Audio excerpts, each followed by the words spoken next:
নং প্রশ্নের উত্তর লিখছো, এইভাবে দাগ টেনে দাও, শেষ।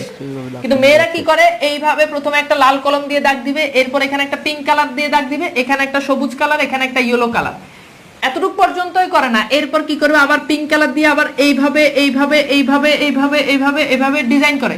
শুধু তাই নয়, কেমন অমানবিক ডিজাইন তুমি খেয়াল করে দেখো, কি পরিমাণ তাদের হাতে সময়। পিঙ্ক কালার কলম দিয়ে এরকম দাগ টানে, এরপর রেড কালার কলম দিয়ে আবার এইভাবে দাগ টানে।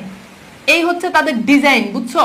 এরপর শুধু তাই না, আমি এমন একটা মেয়ে পাইছি, ওই 1 নং প্রশ্নের উত্তর লিখছে, 1 নং প্রশ্নের উত্তর লিখে ওর ডিজাইনটা তুমি খেয়াল করো, ও এরকম দাগ টান দিছে, এরপর ও গোলাপ ফুল গাছ আঁকছে, এরকম গোলাপ ফুল গাছ আঁকে ডিজাইন করছে। এগুলো কি, কিছু কিছু মেয়ে আছে 1 নং প্রশ্নের উত্তর লিখে এরকম, এই যে ডেউ খেলে, মনে হয় ও জামাই নিয়ে হানিমুনে গেছে, ও ডেউ দেখতেছে, আর পরীক্ষার হলে গিয়ে 1 নং প্রশ্নের উত্তর লিখে ডেউ আঁকতেছে। এগুলো খুবই অমানবিক, অমানসিক অত্যাচার শিক্ষকদের উপর।